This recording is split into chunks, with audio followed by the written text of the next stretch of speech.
આજની ધર્મકથા. પ્રણામ. પરમ પૂજ્ય પન્યાસ પ્રવર્ષી ભદ્રંકર વિજયજી મહારાજ, એમના જીવનના મૈત્રી ભાવ, એમના જીવનનો પ્રમોદ ભાવ, એમના જીવનની અનુપ્રેક્ષાઓ, ચિંતનો, નમસ્કાર મહામંત્ર માટેની એમની અજબ ગજબની શ્રદ્ધા, એના ચિક્કાર દ્રષ્ટાંતો, વાતો આપણે આ બધું આટલા દિવસથી સાંભળી રહ્યા છીએ. હજી પણ ખાસો એવો સમય કદાચ એમની આ ધારાની અંદરમાં આપણે વહેવાનું થશે.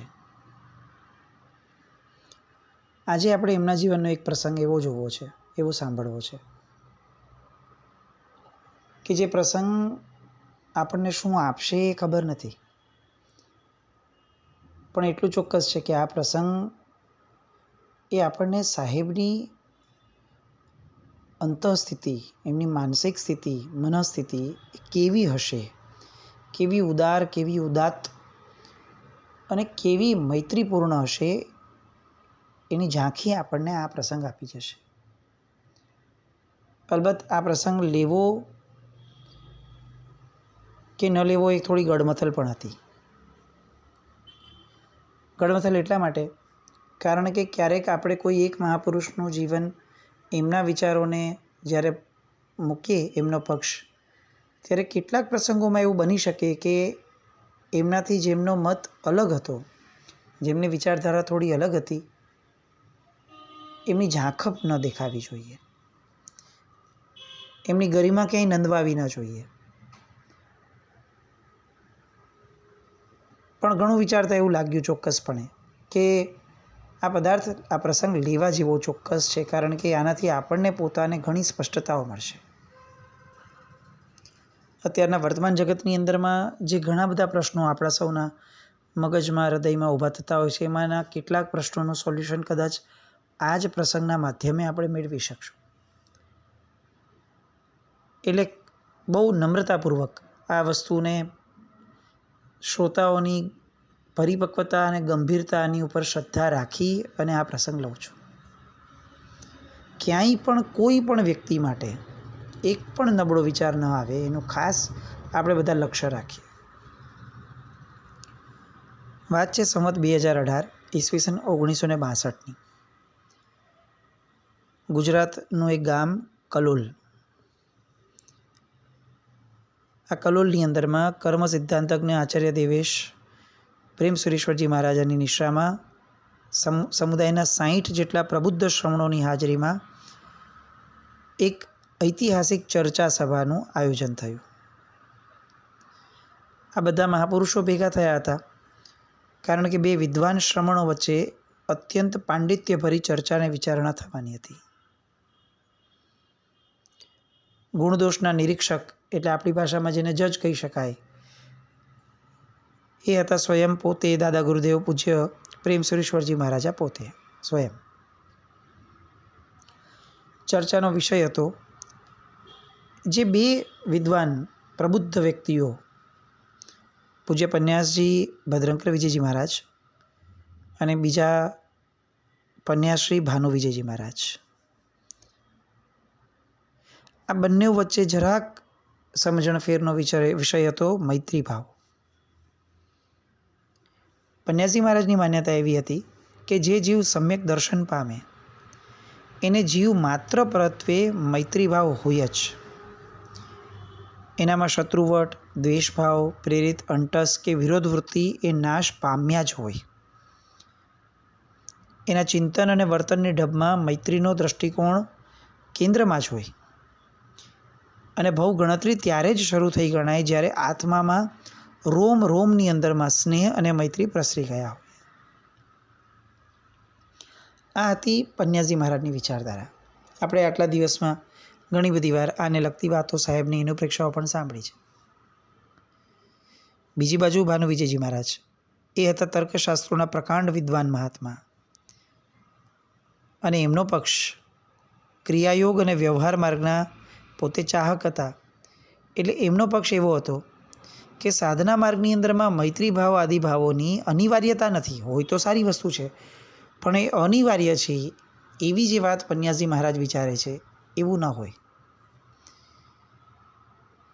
એ બાબતમાં આગળ એવું માનતા કે મૈત્રી આદિ ભાવનાઓ વિના અનિત્ય આદિ ભાવનાઓથી પણ આત્મા સમ્યક દર્શન આદિ ભાવો અને મોક્ષને પામી શકે.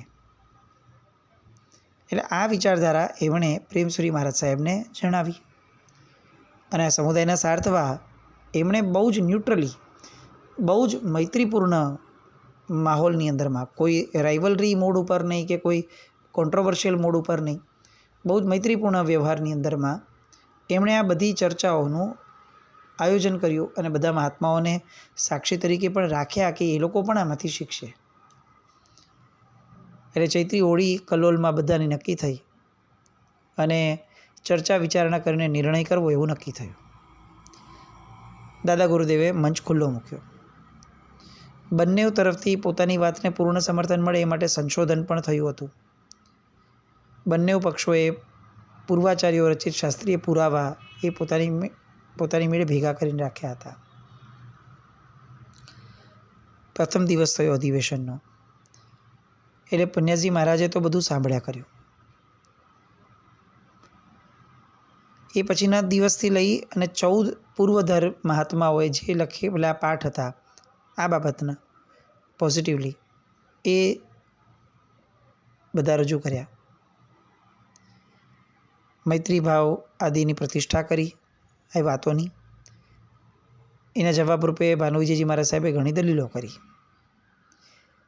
હવે બજરંગકર વિજયજી મહારાજ સાહેબે આગમ ગ્રંથો, આચાર્ય શ્રી હરિભદ્રસુરીજી વિરચિત સમરાઈચકાહ, પંચાશક, ષોડશક, યોગ દ્રષ્ટિ સમુચ્ચય, શાસ્ત્ર વાર્તા સમુચ્ચય ટીકા, યોગ બિંદુ, ઉપદેશપદ, અષ્ટક પ્રકરણ, સિદ્ધર્ષિ ગણી વિરચિત ઉપમિતિ ભવ પ્રપંચ કથા અને કલિકાલ સર્વજ્ઞ શ્રી હેમચંદ્રાચાર્ય વિરચિત યોગશાસ્ત્ર અને વિતરાગ સૂત્ર.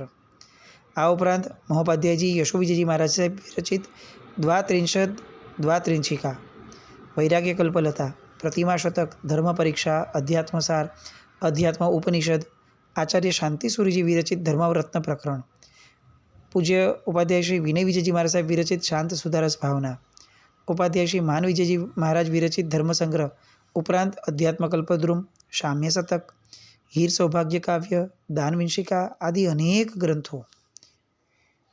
અને વર્તમાનના સુપ્રસિદ્ધ વ્યાખ્યાતા પૂજ્ય સાગરજી મહારાજ, પૂજ્ય રામચંદ્ર સુરેશ્વરજી મહારાજા, ઇનફેક્ટ સ્વયં ભાનુ વિજયજી મહારાજ સાહેબ, એમના માસિકો જેવા કે સિદ્ધચક્ર, જૈન પ્રવચન, દિવ્ય દર્શન, આ બધાના પ્રમાણો મૂક્યા. અને જ્યાં જ્યાં મૈત્રી ભાવ આદિની પુષ્ટિ થઈ હતી કે મહત્તા બતાવી હતી એ બધાના અંશો એમણે આ આખી ચર્ચા દરમિયાન બધા જ શ્રમણ ભગવંતોની સમક્ષ ઉપસ્થિત કરીને બતાવ્યા. આ આટલા બધા શાસ્ત્ર પાઠો ગોતવાની અંદરમાં પન્યાસજી મહારાજના ગુરુબંધુ તપસ્વી મુનિરાજ મહાભદ્ર વિજયજી મહારાજ સાહેબ અને એમના શિષ્ય મુનિષી કુંદ વિજયજી મહારાજ, એમણે ખૂબ મહેનત કરી હતી. રાત્રિના ચંદ્રમાના પ્રકાશની અંદરમાં પણ પાઠ નોંધી અને ત્યાંથી સુશ્રાવક હીરાભાઈ અને બાબુભાઈ કડીવાળાના હાથે એ કલ્લોલ પહોંચાડતા.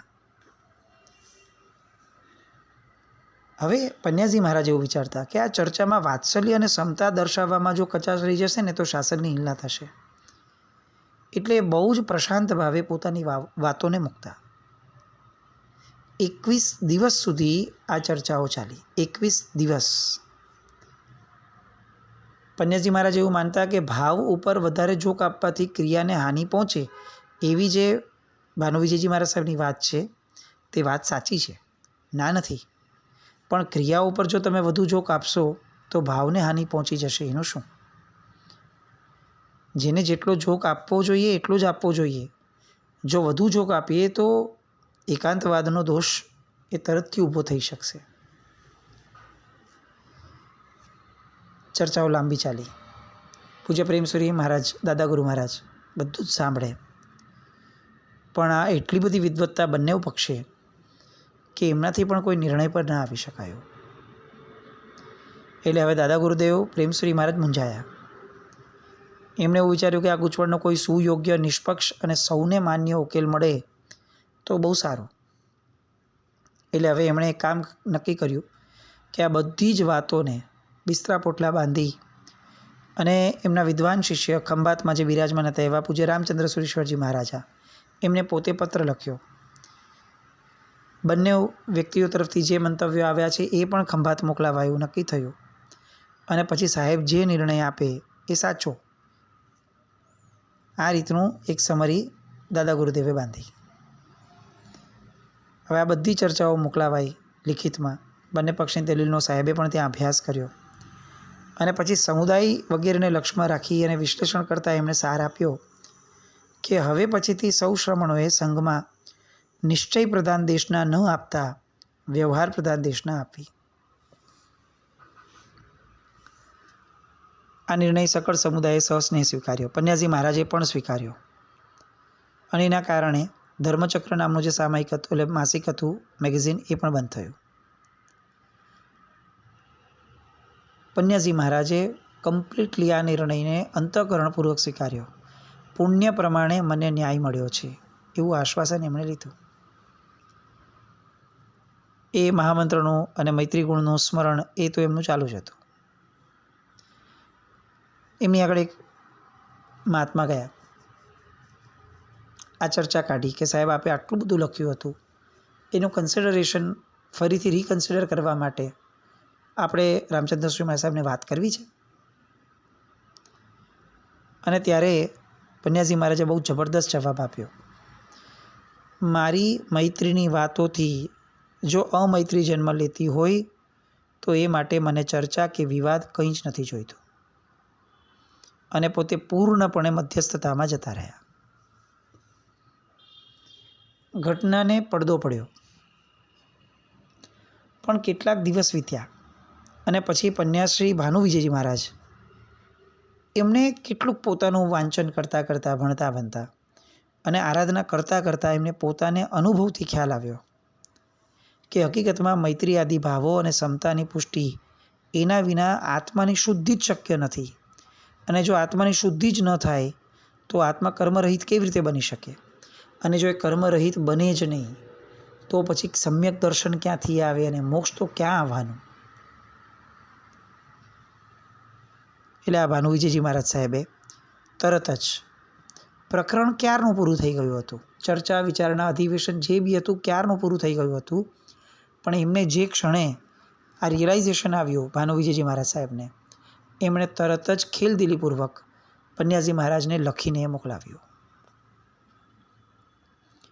અને બહુ લાંબો એક પત્ર વ્યવહાર પણ થયો બંનેનો કે જેમાં મૈત્રી આદિ ભાવોનું જે છે એની ખુલ્લા હૃદયે વાત કરી અને બંનેએ ખૂબ મૈત્રી ભાવપૂર્વક એ વાતો કરી. પન્યાજી મહારાજે તો વાત્સલ્યપૂર્ણ રીતે એવો અદ્ભુત પત્ર એક એમને લખીને મોકલ્યો કે જે પત્ર સાહેબજીના અંતરાત્મામાં પરિણત કરેલ સમ્યક દર્શનના ફળરૂપે પ્રતિબિંબિત થયો. એમાંથી ખ્યાલ આવતો કે એમના મનમાં કેવી પ્રતિષ્ઠા થઈ હશે સમ્યક દર્શનની. જ્યારે આ બાજુ ભાનુવિજયજી મહારાજ સાહેબના ચિત્તમાં પણ એવા શુદ્ધ અધ્યવસાય વહેતા થયા કે એના કારણે જે વિઘ્નભૂત કર્મ વાદળ હતા એ બધા વિખરાઈ ગયા.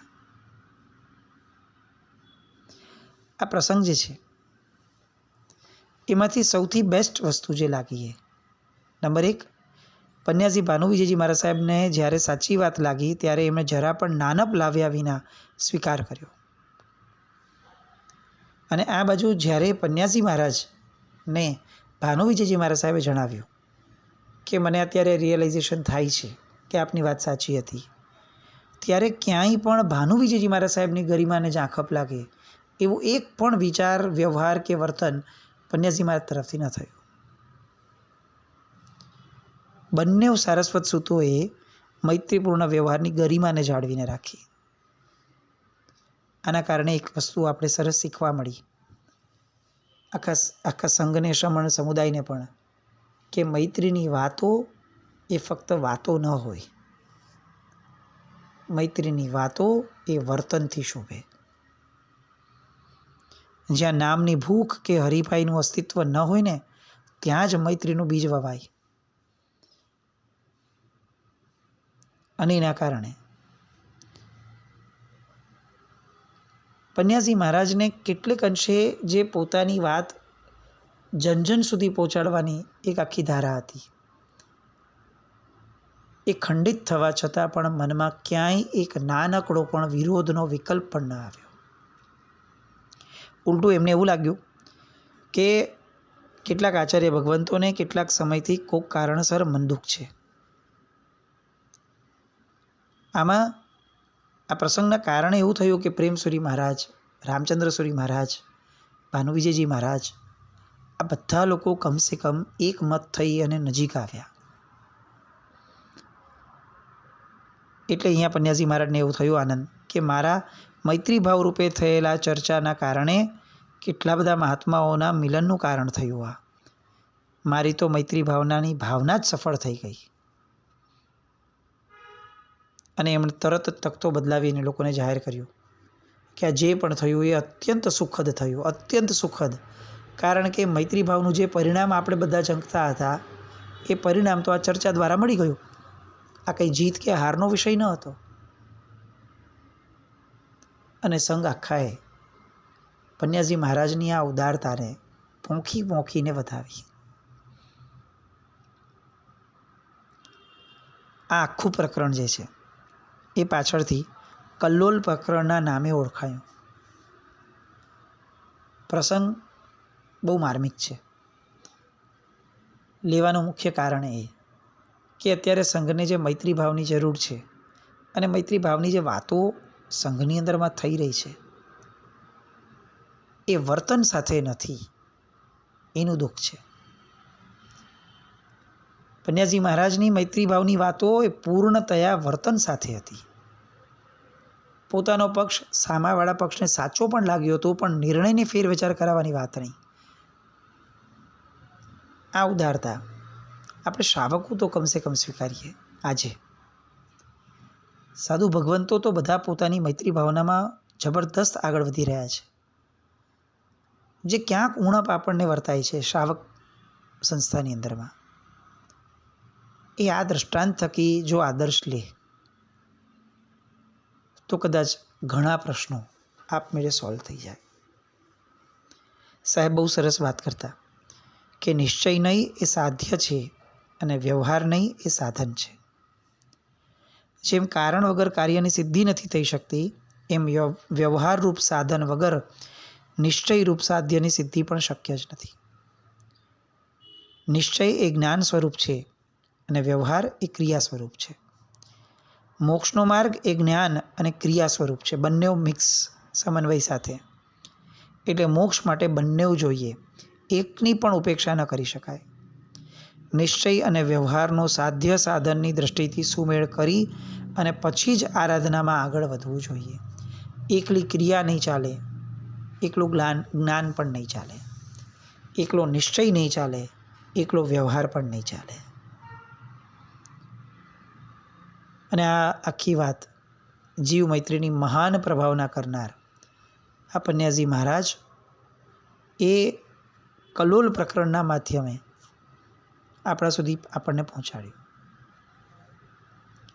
મિત્ર છું સર્વભૂતોનો, વેર મારે ન કોઈથી, એ જેમની વૃત્તિ હતી એવા ગુરુ ભગવંત પરોપકારના કાર્યમાં હંમેશા મશગુલ રહેતા. અતિ આહાર, અતિ પ્રયાસ, અતિ જલ્પ, અતિ નિયમ, અનિયમ, અતિસંગ આદિ યોગ બાધક ક્રિયાઓને પોતે દોષરૂપ માનતા અને અનાભોગથી એમાં પ્રવૃત્તિ ન થાય એવી કાળજી રાખતા. અને આવા તત્વજીવી મહાત્માની સાથે કોઈ વાત કરવા બેસે તો એને પોતાનો થાક દૂર થતો લાગે, એનો રાગ દૂર થતો લાગે, રાગ દ્વેષના સંસ્કારો આછા થતા હોય એવું લાગે અને સહજપણે એ વાત કરનારમાં પણ પ્રભુની ભક્તિ પાંગરે. સાહેબનું ચાતુર્માસ એના પછીનું પાટણની અંદર નક્કી થયું. શાંત સુધારસ એ ગ્રંથની ઘણી બધી વાતો, ધર્મ ધ્યાન પોષવા માટેની 16 ભાવનાઓ, આ બધી એ પ્રવચનનો મુખ્ય વિષય ત્યારે બન્યો. સાહેબ આખું ચોબાસું એમણે એવી બધી હિત શિક્ષાઓ આપી પાટણના શ્રાવક શ્રાવિકાઓ માટે